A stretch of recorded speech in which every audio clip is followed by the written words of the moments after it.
स्वागत है आप सभी का अपने YouTube चैनल पे। आप सभी स्वस्थ होंगे, मस्त होंगे। और क्वेश्चन पेपर है वो रीट पात्रता परीक्षा के जारी हो गए थे। उसके बाद में आपने 2 दिन तक लगातार इधर उधर से उत्तर कुंजियाँ वगैरह मिलाई होगी और आपने स्कोर भी एग्रीगेट देखा होगा कि भी कितने बन रहे हैं। और आप सबके मन में उत्सुकता भी होगी भाई कितने परसेंट है वो कम से कम करने ज़रूरी है, कितनी कुछ छूट मिल सकती है, कितने बोनस मिल सकते हैं। लेवल 2 वाले ये भी देख रहे हैं कि भाई नॉर्मलाइजेशन की जो प्रक्रिया है वो किसको फ़ायदा मिल सकता है। तो तमाम बातें हैं इस वीडियो के अंदर हम करने वाले हैं। तो अभी तक चैनल सब्सक्राइब नहीं किया तो चैनल आप जरूर सब्सक्राइब करें। साथ ही साथ हमसे टेलीग्राम ग्रुप से जुड़े जहां पे आपको उत्तर कुंजी भी सबसे पहले हमारे द्वारा उपलब्ध करवाई जाएगी। देखो साथियों, सबसे पहले तो मैं बात करूं, अगर आपने लेवल 1 से जो भी स्टूडेंट है ना, लेवल 1 से स्टूडेंट जो भी हैं उनकी मैंने उत्तर कुंजी ओएमआर आधारित डाल दी थी चारों सीरीज़ की एक ही साथ, जिससे आपको परेशानी ना हो, पेपर आपको हाथ में ना लेना पड़े और सीधा ओएमआर से आप मिला लो। तो जिन्होंने भी नहीं मिलाया तो वो आप मिला सकते हो, 5 मिनट का समय लगेगा, ठीक है। तो आप मिला लेना। इसके अलावा कुछ देर में आपके लिए 27 को ही सेकंड पारी में जो एसएसटी का पेपर और जो साइंस मैथ के जिन्हों के पेपर लगे उनकी फर्स्ट लैंग्वेज हिंदी और सेकंड संस्कृत के रूप में दोनों की थोड़ी देर में वीडियो अपलोड हो जाएगी। वो भी ओएमआर आधारित है, वो भी आप देख सकते हो, ठीक है।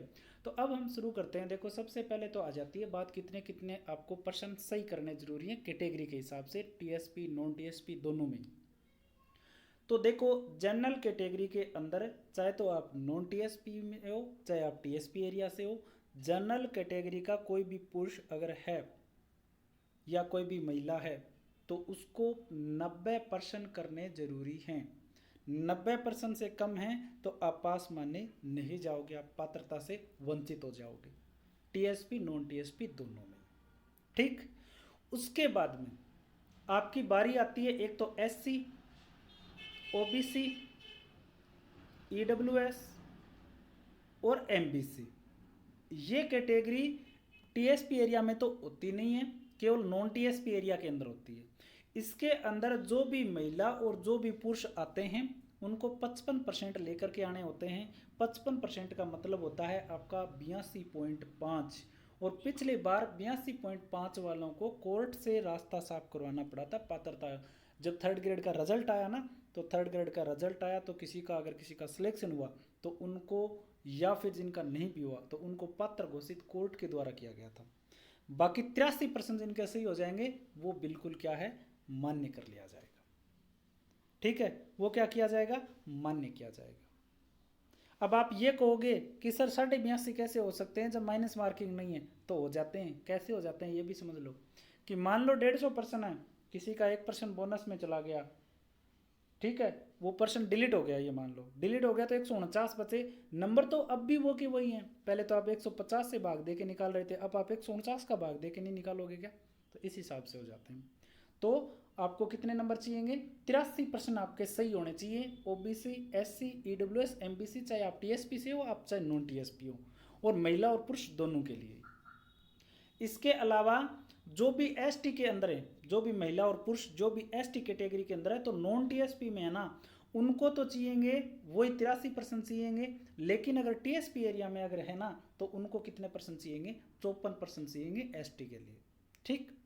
उसके बाद में जो भी समस्त जो बहनें जो विधवा हैं या डिवोर्स कैटेगरी से हैं या फिर जो एक्स सर्विसमैन जो की श्रेणी में जो लोग आते हैं उनके लिए चाहे टीएसपी हो नॉन टीएसपी हो किसी भी एरिया के हो, उनको कम से कम 75% है वो सही करने जरूरी है। तो उनके 75% आ गए तो वो बिल्कुल क्या माने जाएंगे, पात्र माने जाएंगे। इसके अलावा जो पीएच कैटेगरी के जो स्टूडेंट है चाहे वो नॉन टीएसपी से हो चाहे टीएसपी एरिया से हो, तो उनको कम से कम कितने परसेंट सही करने चाहिए, 60% है वो उनको न्यूनतम सही करने पड़ेंगे, ठीक है। इसके अलावा देखो अनुसूचित जनजाति में देखो नॉन टीएसपी का तो मैंने बता दिया था अभी, एसटी का कि आपको कितने परसेंट करने पड़ेंगे सही, 83। लेकिन अनुसूचित जनजाति में टीएसपी एरिया के लिए कितने परसेंट सही करने पड़ेंगे, केवल 54% सही करने पड़ेंगे, कितने, 54, ठीक है। ये ध्यान में कर लेना, शायद मैं भूल गया था। और शहरिया के अंदर जो भी आते हैं तो टीएसपी नॉन टीएसपी दोनों में ही क्या करने पड़ेंगे, 36%, मतलब 54% सही करने जरूरी होंगे। ये तो आपके न्यूनतम पास मार्क, इतने तो आपके आने चाहिए, ठीक। ये बात हो जाती है यहाँ पे क्लियर। अब बात आती है बोनस वाली। तो बोनस तो देखो तब पता चलेगा जब पर्सन उत्तर कुंजी आ जाएगी, तब ज़्यादा उचित रहेगा उस बारे में बात करना, ठीक है, पहले सही नहीं रहता, क्योंकि अभी उन्होंने क्या डाला है, प्रश्न पत्र डाला है। तो क्या पता कोई प्रश्न गलत हो या ना हो, तो उसका ज़्यादा पता तभी चल पाता है जब क्या जारी हो, उत्तर कुंजी है। एक प्रश्न L1 में है, मैंने देखा है, डिलीट होने लायक है या बोनस होने लायक है, बोनस में उसका फ़ायदा आपको मिल जाएगा, मेरे ख्याल से बोनस में चला जाएगा वो प्रश्न। और शायद मेरे ख्याल से एक है 27 फरवरी को सेकंड शिफ्ट में, शायद साइंस मैथ वालों के लिए, ठीक है, ज़्यादा कन्फर्म तो नहीं है, ज़्यादा पता चलेगा ऑफिशियल उत्तर कुंजी आने पे, ठीक है, तब तक आप इंतजार करो। उसके बाद में बात आई नॉर्मलाइजेशन के लेकर, तो L1 में तो है ही, लेवल 2 में आती है, तो लेवल 2 के जो भी साथी है ना, उनको मैं यही कहूँगा कि नॉर्मलाइजेशन में ज़्यादा फर्क नहीं पड़ेगा, मेरे ख्याल से, मेरा ये मानना है कि नॉर्मलाइजेशन का ज़्यादा फर्क नहीं पड़ेगा आपका, ज़्यादा से ज़्यादा कोई फ़र्क पड़ेगा ना, 1-2 नंबर का फ़र्क पड़ सकता है भाई, बस इससे ज़्यादा फर्क नहीं पड़ेगा मेरे हिसाब से, तो देखो इससे ज़्यादा डिफरेंस नहीं आएगा, आप डरना मत इस बात से, ठीक है। ये बात हो जाती है नॉर्मलाइजेशन की, बोनस की हो गई, पास मार्क की हो गई, ठीक है। इसके अलावा और हम बात करें तो जो उत्तर कुंजी है वो 1-2 दिन में जारी हो जाएगी। अन्य उत्तर कुंजियाँ ओमार आधारित हम हमारे यूट्यूब चैनल पर डाल ही रहे हैं, तो आप वहाँ से ज़रूर प्राप्त करें। बाकी कोई अपडेट आएगी हमारे चैनल पे आपको ज़रूर हम बताएंगे। तो आज के लिए इतना ही, धन्यवाद। चैनल सब्सक्राइब है ज़रूर करना।